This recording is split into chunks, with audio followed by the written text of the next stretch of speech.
What up? What up? What up? Wagwan. Welcome back to the scorecard, the boxing scorecard, where I ask people to bring your scorecard and an explanation, not just simply your opinion.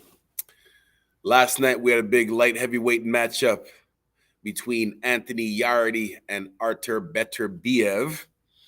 The fight was stopped in the 8th round by Beterbiev.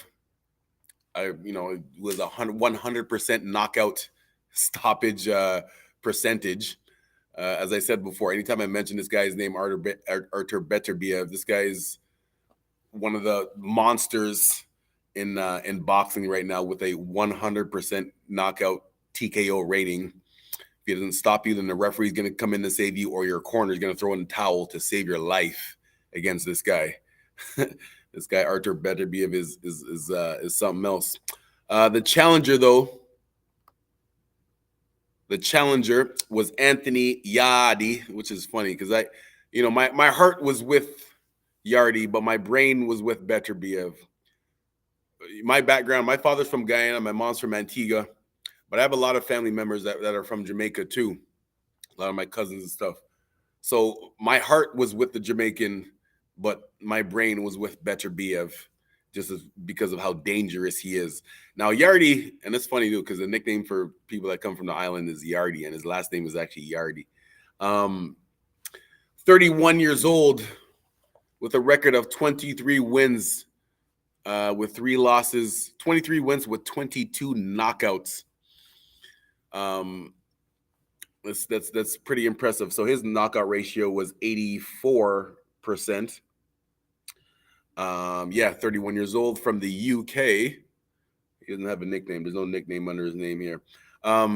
Yarde, he's a interesting boxer because there's not too much known about him or about his competitors, because a lot of the guys that he faced are, from the other side of the pond. We don't really know who they are, and I wouldn't really say they're top level competition. So and little things that I heard about Yarde, like before he fought Kovalev, him and his coach were talking about they don't believe in sparring, which was very surprising to me. They said they don't believe in sparring to prepare for matches. They just keep themselves in shape with pads and running and doing other stuff. So when he lost to when Anthony Yarde lost to Kovalev a couple of years ago, and then I heard about this fight happening, he's had a couple of fights since then, all wins, but against guys I never heard of. So, he's been on a little bit of winning streak, knocking guys out. But I wasn't sure how he was going to fare out against the monster, Artur Beterbiev. I thought this was not going to go more than 5 or 6 rounds. He actually lasted to the 8th. Oh, sorry, I forgot to talk about Beterbiev, just to give his stats real quick. Artur Beterbiev, from Russia, but moved to Montreal. He's been living out of Montreal for probably the past 10 years now. He is 38 years old, 19 wins, 19 knockouts. See, that's the only thing the only bad thing that Artur Beterbiev has not going for him is his age. At 38 years old, that's definitely not, in your physical prime, but his lifestyle, he's one of those athletes that he lives the lifestyle of a boxer. He does not party. He does not do nothing else but train. This guy, and that's the thing, because he only fights maybe once a year. He's not very active. 19 fights. When did he turn pro? His professional debut was in 2013. He turned pro in 2013, and he's only got 19 fights. So he's, he doesn't fight at a fast rate. And the other thing, he doesn't really speak good English. He doesn't really do a lot of interviews. He's not on social media, so he's not going to come up on your feed when you're scrolling. So a lot of people don't know about this monster from Russia named Artur Beterbiev, but he is definitely a monster. But like I said, the only bad thing that he has going for him is his age at 38 years old. With that being said, he does not look like he's slowing down at all. If I didn't research and look up that and realize that he was 38 years old, I would have never realized that from the way that he fights, because he didn't show any signs of being 38 years old, especially his fighting style, because again, when you're in your mid to late 30s, in real life, that's not old, but in athletes' age, that's getting up there. Specifically when it comes to your like reflexes and reaction time, you'll maintain your strength for a little bit longer. Like, if you're, you'll maintain your strength till about your mid 50s or something like that. But the reflexes and reaction time, that stuff slows down real quick when you're in your mid to late 30s. And so that's my only concern about Mr. Beterbiev. All right, man, I talked enough. I didn't even give you guys the scorecard yet. The official scorecard, well, the fight was stopped in the 8th round. The referee, the 3 judges at the time of the stoppage had it. Jerome Lades had it 67-66. John B. Lynn had it 65-68. And Robin Taylor had it 66-67. My official scorecard was 69-64 at the time of the stoppage, and we will go through it. I gave every round except for round 5 to Beterbiev, and we will go through it right now. So round 1, Beterbiev in fight control. You already caught him with 1-2. We already caught him with a 1-2 punches in the first round, but Beterbiev simply had the ring control. Sometimes you can watch a fight. You see one guy might be faster, one guy, might be he looks like he hits harder. And sometimes you watch a fight and you can just look and tell who's in control, like who's in control of when we're gonna fight, when we're gonna take a break, when we're gonna move. You can just tell. And Beterbiev was in full control in every fight that he's in. I was about to say the first round. He's in full control like he usually is. Like I said, but Yarde caught him with 1 or 2 punches in that first round. Yeah, and at the end of the fight, Beterbiev, he did have a few scars on his face, so he did get marked up a little bit. Second round. The second round I actually marked as a close round. How many rounds did I mark as close rounds? I marked the 2nd, 6th, 7th. 3 rounds. The 2nd, the 6th, and the 7th as close rounds. So the second round, my notes for the second round, Yarde is using his athleticism very good. Beterbiev, constant pressure. This guy is in your face the whole time. He's not giving you a break. Like, again, sometimes you see matches where guys are, there's not too much action between them. One guy's waiting for the other guy, and the other guy's waiting for the other guy, and they're kind of just standing there, not really doing nothing. Nah, Beterbiev, he's coming after you. The only thing that's hesitating him is if you go to make a move, he might slow down instead of just straight coming at you. But like if you don't keep that, whether a jab or a fake, if you don't give him a reason to hesitate, he's coming right at you with that pressure, just in your face the whole time. So that pressure alone, without him throwing punches, that pressure of you thinking that he's about to do something, that alone takes some of your energy. So that was round 2. Round 3, again for Beterbiev, pressure, shot for shot. You really want to do this. That was my notes. Because in the third round, Yarde's his pride, I think, started to get to him about this guy coming after me. Like, no, you're not just gonna run me down. Like I'm moving away from you, like I'm afraid. I'm gonna go toe to toe with you, which is not a good option when you're fighting a guy that has a 100% knockout ratio. Yarde tried to go shot for shot with him, and Beterbiev, obviously he didn't say this, but his body language was like, okay, yeah, you really want to do this? You really want to go shot for shot? All right, let's go. And it was pretty obvious that Beterbiev's punches were a lot more effective than Yarde's punches. I don't know what it is, man, because some guys just have, it's just natural. When you play sports, you might play a sport and people might be the same weight, same height, same age, but one person just faster. Like they might be able to just run faster or they can jump higher. Beterbiev simply has more strength than the average person at his weight and size. That's just what it is. This guy, because when you watch him fight, like it's not like he's making a facial expression. Like sometimes you see a fight and you get the still picture of them and you can see their facial expression. They're about to, like, you can see it in their face. They're about to put their whole body weight into the punch to land it. Beterbiev, he does not like, he doesn't look like he doesn't load up on any punches. It's just constant. It's just constant. Boom, boom. And it's what I like to call, it's kind of it doesn't make sense in regular English, but it makes sense in boxing language. Single punch combinations, right? Yeah, single punch and combinations don't go together. But what I mean is, obviously, a combination, when you throw a quick series of punches together, the single punches is just one, boom. But like, he turns his whole body weight into it.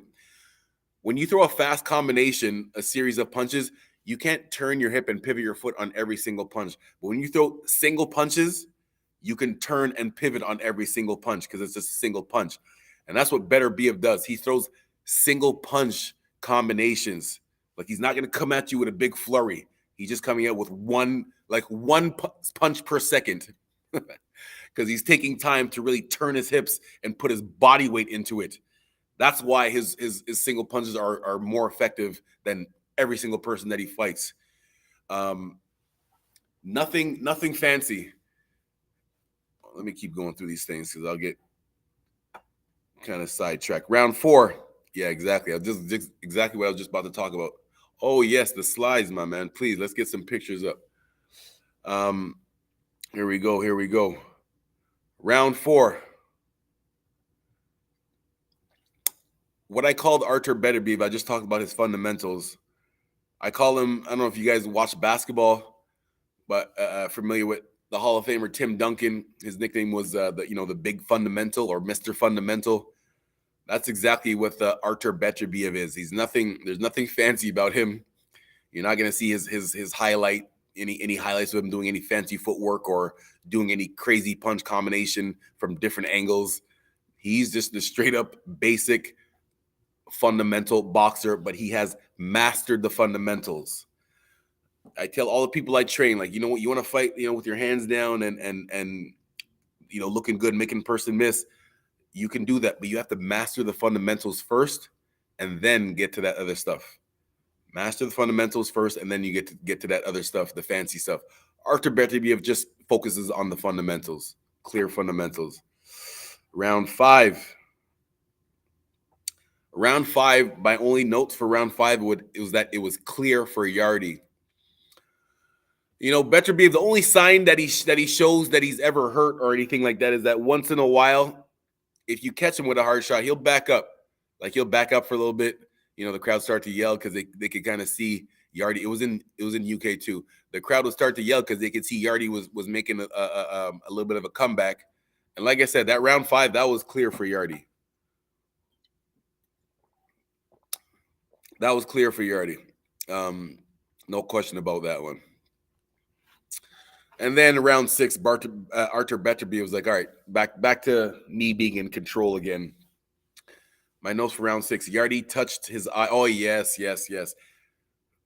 Round 5, Yarde got a little bit of a cut, or early in the 6th, either late in the 5th round or early in the 6th round. Yarde got a cut beside right around his eye area, but it was leaking. First time in his career that he's been cut like that. And it was obvious that it affected him in a negative way. Clearly showing signs that he's getting affected by the power. Beterbiev getting touched still. Because this was his first time getting cut in a fight, he didn't know how to handle it or how to not show that it was affecting him. You know what I'm saying? Like, when you're in a match, I always tell people, you never want to show your opponent that you're tired or hurt or something is affecting you, because then that gives them more energy to come back at you. He went like the cut was under his eye with his glove. Like, it's just a natural thing. Like, if you have something on your face, just naturally, like, you're gonna go like this to kind of wipe it off. So he, with his glove, he was just naturally, like, it's not really gonna do anything because the blood's still leaking. But he was going like this, like literally every 2 seconds he would go like this. He fight, boom, boom, boom, and just wipe, boom. Like, he honestly did it. I'm not even exaggerating. He probably did it about 30 times in round 6, just touching his eye, just touching it. Like, so it was clearly, there's no questions asked. It was clearly affecting him, that cut. It wasn't even leaking that much, but because it was the first time that it happened to him, he didn't know how to deal with it. With that being said, I still marked the 6th round as a close round. I marked number 6 and number 7 as close rounds. Round number 7 was a toss up. I wrote toss up. Yarde was working till he got on the ropes. Yes. Most dangerous spot you want to be against someone that has a 100% knockout ratio is trapped in against the ropes, especially in the corner. But I tell people all the time when I'm training them, the boxers, you can move around. If you want to stop, like you don't have to constantly move the whole time. If you want to stop to give yourself a break, do it in the center of the ring. Because in the center of the ring, when you're ready to move, you can go left, you can go right, you can back up, you can give different angles, you can move any direction that you want to when you're in the center. But when you're against the ropes, it's easier for an opponent to keep you there. You can go, if you go left, I can just follow you left or follow you right. You're right there. You can't go backwards because the ropes are right there. And if you come forward, you're going to walk into one of my punches. So if you want to take a break for a second or just not take a break, but not move, it's not moving so much, do that in the center of the ring, not against the ropes. Again, not against the ropes, especially against someone that has a 100% knockout ratio. Yeah. So that was Yarde's downfall, man.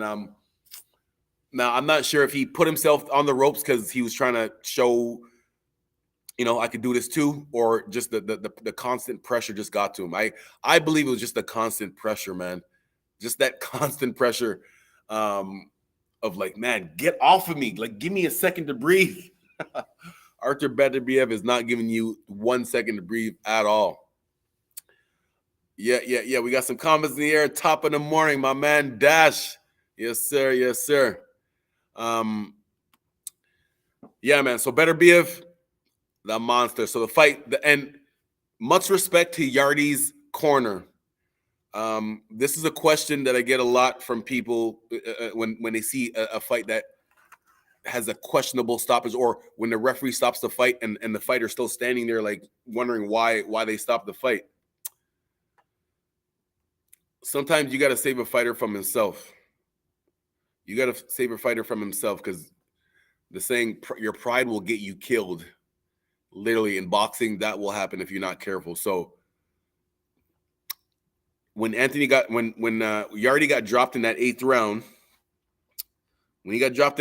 he got up, but like his body language was not showing that he was ready to fight back hard. He got up and turned around and looked at his corner. You don't do that, man. Like if you want to continue fighting, you get up and you show the body language that you can continue fighting. You don't get up and then turn to your corner and try to have a little quick conversation with your corner and then turn to the referee and be like, yeah, I'm ready to go. And then no, Yarde was not showing the body language that he was ready to keep going. So after he got up from the 8 count, the referee let it go for about 10 seconds. And as soon as Beterbiev landed 1 or 2 punches, the ref came in and stopped it. Or, sorry, his coach, Yarde's coach, came in and stopped the fight. Rightfully so, because he was clearly losing. And there was no, like, he didn't, even though I said I marked the last 2 rounds as close rounds, but he was still taking some damage. Like, they were close rounds because Yarde was landing on Beterbiev, but Beterbiev's punches were way more effective. So if the fight would have continued, that was in the 8th round. If the fight would have continued for another 4 rounds of getting punched like that, those are the fights that make your career end a little bit earlier from taking too much damage. A perfect example that I just thought is right now. When Vargas fought Trinidad back in the late 90s, Fernando Vargas versus Felix Trinidad. Vargas said he got dropped like 3 or 4 times in that fight. That fight right there kind of not slowed down his career, but he still fought for a few years after that. But if he didn't take so much punishment in that Trinidad fight, he said this himself, he probably could have lasted a lot longer because he took a lot of damage in that fight. And this is that, and the reason why I bring that up is that's what could have happened here with Yarde. If his coach, much respect to his coach for stopping it when he did, because a lot of coaches will follow the boxer's advice when they say stuff like, don't throw in the towel. I want to go out on my shield. That does not make sense. That's just your pride talking. That's just your pride talking because, again, worst case scenario, and I'm thinking it from a coach's perspective. We can keep the picks, keep going. From a coaching perspective, don't tell me don't throw in the towel. You stand there getting your head beaten like a bobblehead, and you think I'm just going to stand there and watch because you said don't throw in the towel. And then what happens? Worst case scenario, you pass away. I go to your funeral to pay my respects, and your whole family's looking at me funny because I was the person that's supposed to be taking care of you. And what am I supposed to say? Well, hey, he told me not to throw in the towel, so I just let him die. I just let him take punches and die. No, you're not going to put that on me. So, with that being said, if you're a boxer that really stands on that, like never throwing in the towel, then I'm not the coach for you because you're not going to be dying on my watch for your pride. Yeah. So anyway, again, I brought that up to say respect to Anthony Yarde's coaches for stepping up and stopping the fight when they did, because it would have just got worse for him. And you got to think about the fighter's future of his life outside of boxing. See, that's the problem. A lot of coaches, they're only thinking about the paycheck that you're gonna be paying them. When you fight and you give them a certain percentage of your paycheck, that's all that they're thinking about. So if you win this fight and get another bigger fight, they're gonna get another bigger paycheck.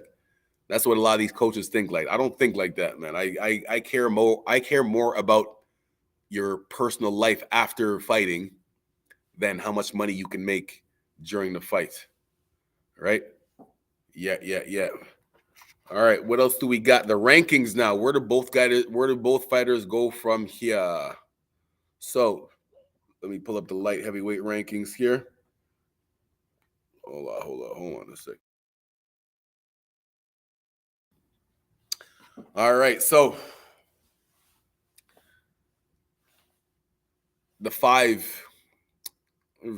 but the five major belts that people are looking for: the ring, the WBA, WBC, IBF, and WBO. The ring is vacant right now as the champion, which I don't understand. But Dmitry Bivol is the champion at WBO. That's the guy that beat Canelo. And then the other three belts belong to Artur Beterbiev. What's next for Artur Beterbiev?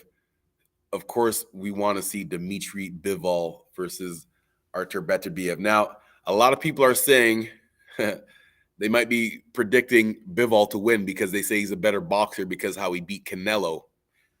But one small little factor that people might not know, when they were both amateurs in Russia, Artur Beterbiev and Dmitry Bivol, the reason why Bivol never went to the Olympics is because Artur Beterbiev beat him in the amateurs too.